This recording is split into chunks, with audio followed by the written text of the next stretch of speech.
રાજ્યના 36 મામલતદારની બદલી વર્ગ 2 સંવર્ગના મામલતદારોની બદલી કરવામાં આવી છે। ગાંધીનગરના મામલતદાર નવીનચંદ્ર નાઈને પાટણ મુકાયા। ગાંધીનગર મામલતદાર તરીકે ધ્રાંગધ્રાના મહેશ ગોહિલની નિમણૂક કરાઈ છે, તો નાયબ મામલતદાર બાબુભાઈ પટેલને બઢતી આપી ગાંધીનગરમાં રિકવરી મામલતદાર તરીકે નિમણૂક આપવામાં આવી છે। વર્ગ 2 સંવર્ગના મામલતદારોની બદલી કરવામાં આવી છે। કુલ 36 જેટલા મામલતદારોની બદલી કરવામાં આવી। નવા વર્ષે બનાસકાંઠા જિલ્લાના વિભાજનની જાહેરાત સાથે જ શરૂ થયેલો વિરોધ હજુ પણ શાંત થવાનું નામ નથી લેતો। વિભાજન બાદ 3 તાલુકામાં ઉઠેલો વિરોધનો વંટોળ હજુ પણ ઘૂમી રહ્યો છે। બનાસકાંઠા જિલ્લામાં જ રહેવાની માંગ સાથે આજે ધાનેરામાં વિરોધ પ્રદર્શનો થશે। ધાનેરા હિતરક્ષક સમિતિ આજે ધરણાનો કાર્યક્રમ આપી રહી છે। ધાનેરાના અપક્ષ ધારાસભ્ય માવજી દેસાઈ પણ આ પ્રદર્શનમાં હાજરી આપશે। જિલ્લા વિભાજનમાં ધાનેરાનો સમાવેશ વાવથરા જિલ્લામાં કરાયો છે, જ્યારે ધાનેરાના રહીશોની માંગ છે કે તેમને બનાસકાંઠામાં યથાવત રાખવામાં આવે। માવજી દેસાઈ સહિત રાજકીય આગેવાનો આ વિરોધમાં જોડાશે। વિભાજન બાદ ધાનેરા, કાંકરેજ અને દિયોદર તાલુકાના રહીશો વિરોધ કરી રહ્યા છે। મહેસાણાના કડીના નંદાસણ નજીક ખાતર ઝડપાયું। ફેક્ટરીમાંથી ગેરકાયદે સરકારી ખાતરનો જથ્થો ઝડપાયો છે। ખેરપુર લક્ષ્મીપુરા ગામ નજીકથી ખાતર ઝડપાયું। પ્લાયવુડ સનમાઇકા બનાવતી ફેક્ટરીમાંથી ખાતર ઝડપાયું છે। એલસીબીએ 100 થી વધુ બોરી સરકારી ખાતર ઝડપ્યું છે। પ્લાયવુડ સનમાઇકા બનાવવામાં ખાતરનો ઉપયોગ થતો હતો। સરકારી ખાતર ખાનગી ફેક્ટરીમાંથી મળતા તંત્ર સામે સવાલ ઊભા થયા।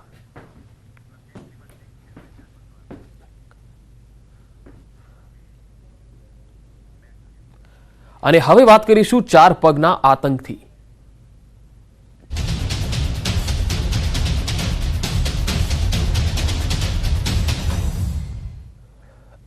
રાજ્યમાં દિવસે ને દિવસે 4 પગનો આતંક વધતો જોવા મળી રહ્યો છે। શહેર શહેર રખડતી રંજાડથી લોકો હેરાન પરેશાન છે।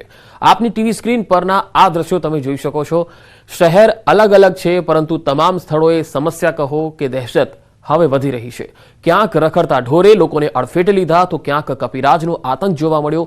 સાબરકાંઠા, બનાસકાંઠા, નવસારી, દ્વારકામાં રખડતા ઢોરનો આતંક જોવા મળ્યો, તો ગોધરામાં કપિરાજે એક વ્યક્તિ પર હુમલો કર્યો, જ્યારે સુરતના માંડવીમાં દીપડાની દહેશત વધવાથી લોકોમાં ભયનો માહોલ છવાઈ ગયો છે।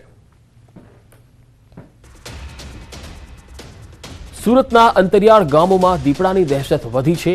માંડવીના તડકેશ્વર ગામમાં દીપડાના આંટાફેરા કેમેરામાં કેદ થયા। રહેણાંક વિસ્તાર પાસે દીપડાની મૂવમેન્ટથી રહીશોમાં ભારે ફફડાટ છે। તડકેશ્વર સ્મશાન નજીક દીપડાના આંટાફેરાથી સ્થાનિક ખેતમજૂર અને ખેડૂતોને પણ ખેતરે જતા ડર લાગી રહ્યો છે। સ્થાનિકોએ આ અંગે વન વિભાગને પણ જાણ કરી છે।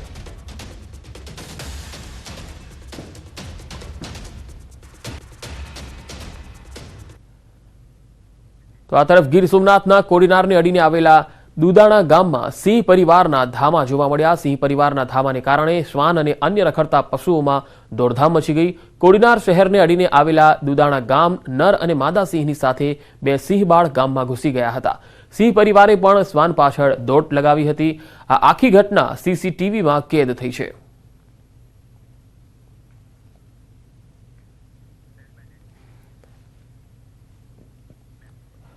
બાળકો સ્માર્ટફોન અને સોશિયલ મીડિયાનો ઉપયોગ નહીં કરી શકે। સોશિયલ મીડિયા અને સ્માર્ટફોનની નકારાત્મક અસરોથી દૂર રહે તે માટે શિક્ષકો, વાલીઓ અને બાળકો માટે રાજ્ય સરકાર ગાઈડલાઈન જાહેર કરશે।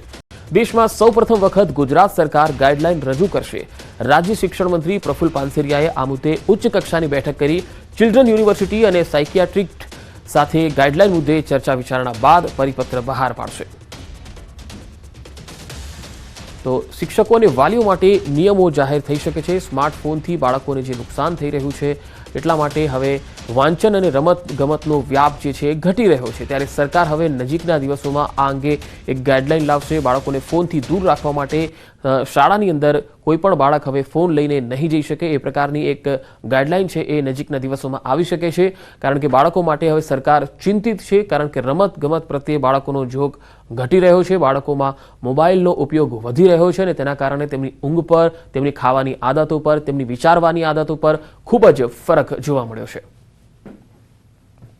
બાળકોમાં સોશિયલ મીડિયાનો ખૂબ મોટો ક્રેઝ વધી રહ્યો છે, ત્યારે અવારનવાર બાળકોને વાલીઓ કે શિક્ષકો ઠપકો આપે અને કંઈક અઘટિત પગલું ભરી લેતા હોય છે, કારણ કે એની ઉંમર નાની છે।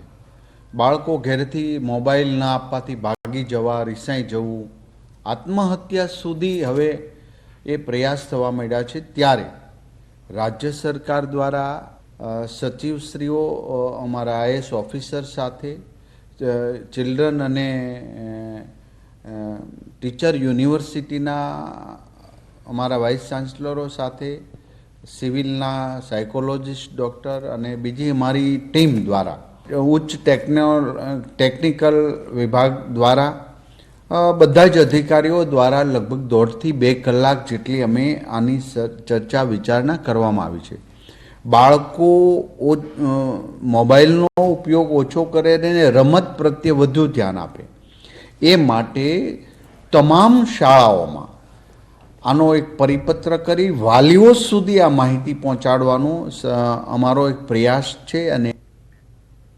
અને હવે વાત સુરક્ષિત ઉજવણીની.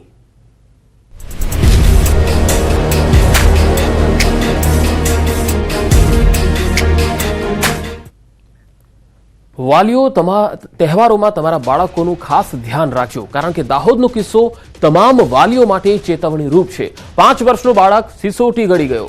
આ સિસોટી શ્વાસ નળીમાં ફસાઈ ગઈ અને શ્વાસ લેવામાં તકલીફ પડી. બાળકને તાત્કાલિક વડોદરાની હોસ્પિટલમાં ખસેડાયો. સયાજી હોસ્પિટલમાં બાળકની સફળ સર્જરી થઈ. ભારે જહેમત બાદ તબીબોની ટીમે આ શ્વાસ નળીમાંથી ફસાયેલી સિસોટી બહાર કાઢી હતી. ઉત્તરાયણના તહેવારોમાં સિસોટી મોટા બ્યુગલથી અવાજ કરવાનો ક્રેઝ હોય છે, ત્યારે ક્યાંક નાના બાળકો માટે આ સિસોટી જોખમરૂપ પણ બની શકે છે. તો બાળક સિસોટી ગળી ગયો અને શ્વાસ લેવામાં તકલીફ થઈ. આખરે આ બાળકની સર્જરી વડોદરાની હોસ્પિટલમાં કરવામાં આવી. આ બાળકની ઉંમર 5 વર્ષની છે. ઉત્તરાયણ જ્યારે નજીક આવી રહી છે ત્યારે નાના બાળકો આ પ્રકારની વસ્તુઓ જે છે એ જોતા હોય છે, એમાં ક્રેઝ હોય છે, કારણ કે સિસોટી વગાડવાની વાત હોય કે બ્યુગલ ફૂંકવાની વાત હોય અને નાના બાળકોને તેમાં મજા આવતી હોય છે. પરંતુ માતા પિતા એ ધ્યાન રાખે કે નાનું બાળક જ્યારે ઘરમાં હોય ત્યારે આ પ્રકારની વસ્તુઓ તેમનાથી દૂર રાખવી, તેમને ઉપયોગ કરવા માટે ન આપવી જોઈએ. હમણાં જ આપણે એક ઉદાહરણ જોયું હતું કે જેમાં એક ઘટના એવી પણ બની હતી કે જેમાં એક નાનું 11 વર્ષનો જે બાળક હતો અને એ જ્યારે પતંગ ચગાવતી વખતે એ હાઈ ટેન્શન વાયરને એની પતંગની દોરી અડી ગઈ અને પતંગ ત્યાં ફસાઈ ગઈ અને એ બાળક જે છે ત્યાં જ સ્થળ પર મૃત્યુ પામ્યો હતો. અહીંયા પણ વાલીની એક ગંભીર બેદરકારી દેખાઈ રહી છે, કારણ કે એવા કોઈ પણ એરિયામાં જ્યાં તમે રહો છો ત્યાં આસપાસમાં જો વીજ થાંભલા હોય તો ત્યાંથી પણ બાળકને દૂર રાખવું જોઈએ, પતંગ ચગાવવા ન દેવી જોઈએ. પતંગ ચગાવવા માટે ખુલ્લું મેદાન અથવા ખુલ્લું આકાશ હોય એ ખૂબ જરૂરી છે, નહીં તો વીજ થાંભલાને જો પતંગ અડી જાય તો નુકસાન પણ થઈ શકે છે. અત્યારનો જે આ ઉદાહરણ તમે જોઈ રહ્યા છો એ દાહોદ, તમામ વાલીઓ માટે આ દાહોદનો કિસ્સો લાલબત્તી સમાન છે. તહેવારની મજા ક્યાંક સજા ન બની જાય. સુરતમાં પતંગના કારણે બાળકને મોત મળ્યું. જી હા, સચિન GIDCમાં પતંગ ચગાવતા બાળકનું કરંટ લાગવાથી મૃત્યુ થયું. કૃષ્ણનગરમાં 13 વર્ષીય બાળક ધાબા પર પતંગ ચગાવતો હતો ત્યારે હાઈ ટેન્શન લાઇનમાં પતંગની દોરી આવી જતા ધડાકો થયો. બાળક ગંભીર રીતે દાઝી જતા હોસ્પિટલ ખસેડાયો, જ્યાં ટૂંકી સારવાર બાદ બાળકનું મોત નીપજ્યું.